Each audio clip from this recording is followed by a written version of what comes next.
Hello there, and welcome. So this is a late episode, which means I'll probably have 2 episodes today, which is interesting. We'll see how that goes. And part of why it's late is what I'm reading, and so I hope you enjoy it. Today I'm reading from Annie Proulx's The Shipping News. Billy Pretty whistled and raised his eyebrows, the man's hair plastered against his yellow scalp, drops hanging from the brims of Billy's and Coyle's hats like moonstone trim. Coyle scribbling on his pad, bent over to keep the rain off. Useless. The planking. Nobody can even believe the planking. Select grade oak, 2 3/16 inches thick with double planking at the bottom. The reason?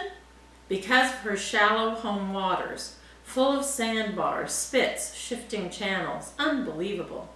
The Zuider Zee, treacherous, treacherous water. You absolutely go aground all the time. The decking isn't flimsy either, believe it or not. You are standing on 1 3/4 teak from pre-World War II Burma. You couldn't buy the wood that's in this boat anywhere in the world today for any amount of money. It's just completely gone today. The pitching voice went on and on. Coyle saw Billy's hands rammed in his pockets. "You wretched bastard, who are you talking to?" cried a high voice. The drenched man kept talking as though he hadn't heard. "Let's see, there's a crew of 4. She's cutter-rigged, 2,000 square foot of working sail, takes 3 incredibly strong men to handle the mains, and they're always getting these sort of hernias and ruptures, always quitting and jumping ship.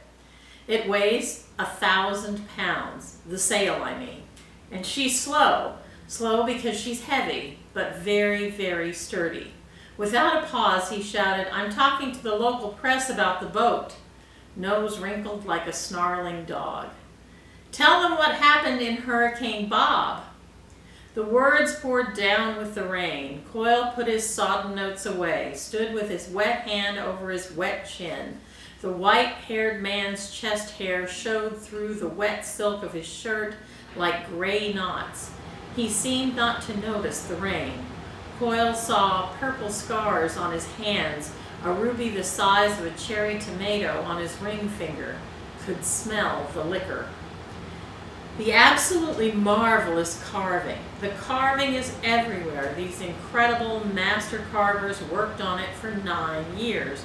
All the animals known, zebras, moose, dinosaurs, aurochs, marine iguana, wolverines. We've had internationally known wildlife biologists on board here to identify all the incredible species. And the birds, utterly, utterly bizarre. It was built for Hitler, as I suppose you know, but he never set foot on it. There were 1,000 delays, deliberate delays, the extraordinary Dutch resistance. Words spattering, drops bouncing off the deck. "Tell them what happened in Hurricane Bob." "I think my dear wife is trying to get our attention," the wet man said. "Just step in the cabin here and take a look at the interior. You'll adore it. As ornate as the carving is outside. They really went wild in there." He held a door open, sucked in his stomach to let them pass. Coyle stumbled in the thick carpet. A fire burned in a brick fireplace. There was a satin wood mantel inlaid with orchids worked in mother-of-pearl, opal, jasper. Coyle could not take it in, was conscious of patina, a lamp. Everything looked rare. There was something repellent in the room's beauty, but he didn't know what. Conscious of warping sea damp, corrosive salt. A woman in a food-splotched bathrobe, hair the color of sewage foam, sat on the sofa. Her hands clashed in bracelets, rings, feet stretched out, blunt purple ankles, holding a glass cut with the initial M. Cellos sobbed, imparted a sense of drama. Coyle saw the CD case on the coffee table. Breakfast in satin sheets. The woman put down the glass, wet and yellow lips. "Bayonet, tell them what happened in Hurricane Bob," she ordered the man. Did not look at Coyle or Billy Pretty. Her beam is 16'11", and the white-haired man taking a glass marked with J from the mantel. The ice cubes were nearly melted, but he drank from it anyway. "There's the Hooger's yacht, and the Boyer yacht. There's the hockey yacht, and the schnocky yacht, and the malarkey yacht," said the woman. "That's the poppycock and the stocky block. If you don't tell them what happened in Hurricane Bob, then I will." The man drank. The hems of his trousers dripped. Billy Pretty coaxed the woman lest she draw blood. "Now, my dear, just tell us what happened in Hurricane Bob. We're anxious to hear it." The woman's mouth opened, but no sound came out. Fixed the man with her stare. He sighed, spoke in a weary sing-song. "Okay. Keep happiness in the fucking family.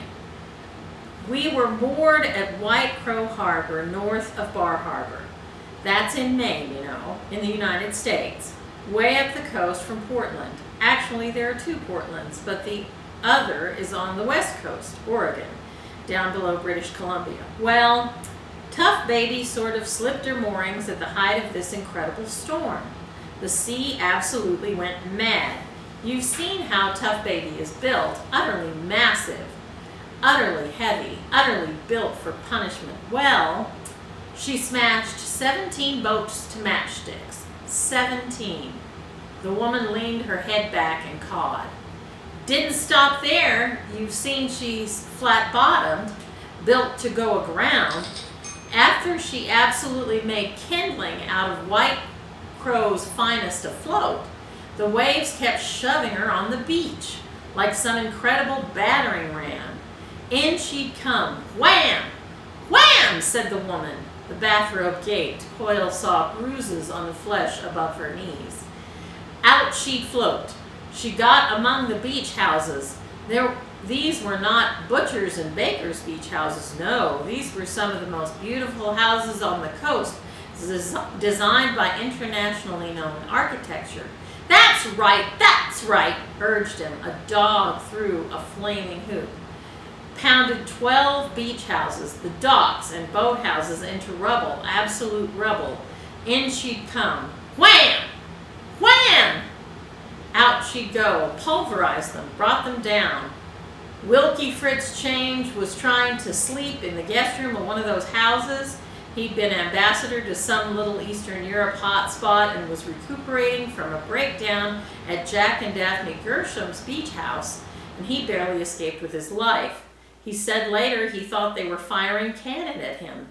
And the most extraordinary thing was that the only damage she sustained in this completely mad and uncontrollable rampage was a cracked lee board.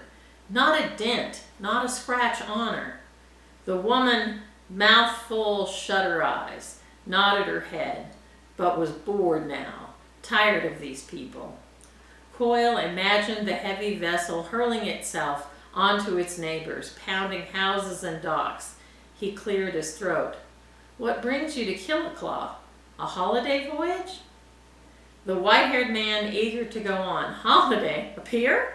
On the most utterly desolate and miserable coast in the world? Wild horses couldn't drag me. I'd rather cruise the roaring 40s off Tierra del Fuego in a garbage scow. No, we're being reupholstered, aren't we?